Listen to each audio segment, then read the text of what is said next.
Yo dog, Katie Boucher, Next Level Painting, hitting you up with another painting tutorial on this glorious Friday, the literal best of all days. We're doing Mephiston, part 3, finishing him. Last week we took him to the tabletop. Stupid 3-color standard. Today we're gonna take him to the next level. We're gonna highlight the shit out of this guy. Sick effects. Wait till the end of the video. We're gonna do a sick power weapon effect. Thank you guys for watching these videos. Blood Angels are near and dear to me, and I'm glad to finally have an opportunity in my commission queue to show you guys how to do some of these techniques. I'm segueing into Patreon and also the longword.net. Patreon, my personal crowdfunding page. The more money I have coming in from that, the less commission money I need. Hence, the more suggestions I can take from you guys, the more, call outs, the more, hey, can you guys show me how to paint the new Nagash model? Yes, I can. So just giving you guys an example of what I do with that money. Thank you guys for checking that out. The longword.net obviously is your resource for bringing hobby back. Exclusive access to all of our videos, our tactics, our painting, and of course, our battle reports. Try it for free. But even if it's not free, it's only $5.99 a month, and it goes to a good cause. It helps us keep this community alive. We do a lot of work, and we are happy to do that work. I say this all the time. We don't do it for money. It does take money to do this. And thank you guys. Let's check out this video.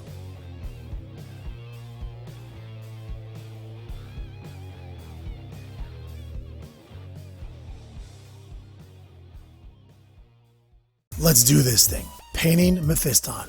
Taking him to the next level. We're going to start right off, pulling out that Menoth white base. We're coming back and we're going to highlight everything that's bone that we just washed from the last video. Everything right now is a tabletop standard. The whole model. All the transitions on the details are wash only. So we're going to take the last color that we worked on with these, with these wash colors. That's our first highlight color. Like if you hit it with Menoth white base and then you wash it, go back to Menoth white base and begin highlighting from there. That's at least the way I like to do things. So I'm picking out the brow ridges of all these little skulls and the little teeth and the angles above the noses. Hitting every little angle on all the things that we went off that are to appear as bone. And now the Menoth white, which was initially the color before the wash, looks like the highlight. But obviously, we do at least 2 highlights to everything. And like I said, this is a silly pewter model. And these skulls are all just so bad, such low detail. You have to pretty much carve out the detail. So Menoth white highlight is going to really help us with that.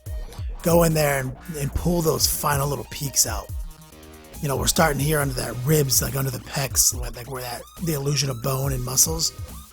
Hitting them with that pure bone, make it look really bright.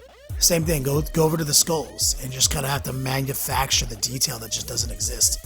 The big skull on his shoulder has big details, but those are harder because you have to you have to blend them, you have to transition them. The small skulls should be easy, but they're not because they have no details. So basically, Mephiston's a hard model to paint because he's an old model with really weird details. You just gotta be patient. And this is why this is kind of the advanced painting tutorial. Pull out that German gray. You hear me talk about it all the time. German gray is amazing. It is clutch for highlighting black. One of my favorite things to do is just draw a thick line on the black with German gray, and then go back later and with pure black and just erase some of the gray to tighten up your line. It's an ancient Chinese trick. Of course, let's hit the tubes. Let's hit the hilt of this sword. And like I said, these colors are actually GW website for the most part.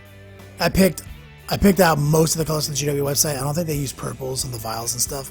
I think they go silly and go red on red, which is just no contrast. But this is a pretty fun way to paint Mephiston, in my opinion. So let's sling some silvers on this guy now. He doesn't need a lot, but we're very much purely in the highlight phase. So obviously the super ridiculous pop collar Psychic Hood needs a little bit of highlighting because we did go with a really dark metal and washed it black, giving it, it's obviously begging to be highlighted very cleanly on the edges. As you can see, it's kind of silly. Like, I'm not gonna lie, that's a silly piece. The plasma pistol, though, just come in, highlight it, Be patient, come back in, you know, like working back and forth. I'm not going to show you all that. This is like the more advanced tutorial. I'm just laying down the highlights where I want to see them, and I'll go back in with a darker metal and blend them together if I feel like I need to. So let's go highlight all those silly purple things, like the purple teardrops. We're going to use pink and the violet, and we're going to mix them together in a wet palette. And we're going to lay down the violet first, and then just start blending the pinks in to kind of give ourselves a nice little gradation and a nice, like a lazy gleam. Like we're not going like really hard edge. There's other techniques for that, which I can show you guys in a different video. I'm just trying to blend this down to a shiny pink point and make them interesting. A lot of times that really sharp reflective technique that a lot of people use, to me, it takes away from certain elements. But I use it. I think there's a time and place for it.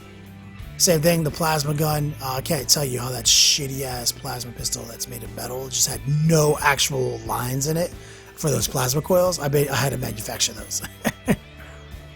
So we're going back with the elf skin tone, and we're gonna finish highlighting the face. The face, most people, like I said in the last video, it looks done, right? That was pretty simple. That was just a wash. That was tabletop standard. But now we're gonna take that super bright skin tone, and we're gonna very carefully pick out the very most top points of his cheek, of his brow, of his nose, of his lips. All those little pieces. Very subtle. You know, don't rush it. This is one of those things I say. Turn off the fucking Netflix. Stop listening to the books, to the music, and to get off the phone. You really need to pay attention to these if you don't want to keep going back and forth and undoing mistakes. This is a total paint by numbers method here. We're relying on the raised surfaces that the wash told us to paint, and we're painting those bright. So pull out the Harvest Brown, and we're going to do some cool stuff right here. We're going to paint the plasma gun with the heat signature. Harvest Brown from Reaper, going right into Scarlet Red from the Vallejo model airline, and this is my signature heat bluing effect. Now take this red and go over the brown, but make sure to leave some of that brown intact. You don't want to completely wipe it out. And obviously we're going straight to violet. Same protocol here. Hit that violet, go over the red you just laid down, but don't wash out the red or the brown. You're trying to transition from this brown to this red to this purple, and then to a blue. There it is. And it looks pretty good. So now we're going to use sea blue, light sea blue. This is a great color for this. Go only just so very subtle on the tip. Very subtle, and then go in with a paintbrush and do the rest of the highlighting by hand. And you'll see here in the next frame that it's been hand highlighted to look like it's totally has the look. Okay, so that was all pretty easy from our last video to this video. Now we're gonna go do the power sword effect that I'm sure you guys have been waiting to see. It's very easy. I'm just taking the airbrush and just kind of helping me start the effect. We're using that light sea blue again. And we're just painting the sword up. Literally just completely painted this color. Be very, very smooth and very delicate. You don't want to create any pooling or any thick strokes. We're trying to create like a crystal, perfect, clear blue power weapon effect here. This is, you know, what it's all about. This is what owning an airbrush is all about. This doesn't really take a lot of work. It's actually pretty easy. You just have to see how it's done. So next we're going to start just kind of jumping the gun. Get a little white mixed in with that sea blue. Get it nice and watered down. You don't want any speckling. And just start to fade it from the top. You don't need any tape just yet, but we will need tape. We're just doing the first part of the crossfade effect that I have a whole tutorial about this crossfade effect in the archives. So don't hesitate to check that out for a more in-depth look at how to do an effect like this. But it's pretty easy. It's pretty self-explanatory once you see how it works. Now we're taking pure white. Same deal. Completely ice that tip out. So you're going from pure white to the nice transition to the full sea blue. And it should look like white hot. Like it's just incredible. Now, after you let it dry and you seal coat it and you let the seal coat dry, tape it down the center. And then completely wipe out the fade you did on one half, going back to that sea blue. And now that you've established the other side of the crossfade is the blue, you're going to mix the white back in like we talked about, and you're going to start from the reverse. You're going to go from the bottom up instead of the top down. Same deal. Hit it with your mid-tone, and then hit it with your pure white. And you're just building it from the reverse up. That's why I call it the crossfade. It goes from the 6 o'clock position, light to dark, and then from the 12 o'clock position on the opposite side, light to dark. And there it is. Peel the tape off, and you have an amazing power weapon. I obviously drew a couple of extra highlights on the edges. You can see here where I'm pointing to them, painted the gem, and it's just that easy. Like I said, all the work was in getting the tabletop ready. Like the last video, don't hesitate to check out last week's video where we took Mephiston to tabletop standard. And I always talk about this. You use an airbrush and you save so much time. You're cheating yourself if you don't put that time back in. This video was the time that we saved on the first video with just laying the red down with the airbrush. All those seconds that we saved, I put them in here. This was so fast. Like take from how much time I spent just getting him to tabletop to actually getting him to this level. Yo, it was like an eighth the amount of time. You owe it to yourself to use your airbrush responsibly and your time responsibly. That's how you bring hobby back, and you will be able to make models that you love for years to come. Anyway, thanks for watching, players. Thanks for checking out that video. Don't forget, I've got tons of other tutorials in the archives, and I do this every week for free. If you're looking for an ad-free experience, check out thelongwar.net. All these videos come out a week early with exclusive access and exclusive downloads and ad-free. Also, check out my best friend Rob Bear at Spikey Bits, and of course the Long War YouTube channel for all the freshest battle reports. Thanks for watching.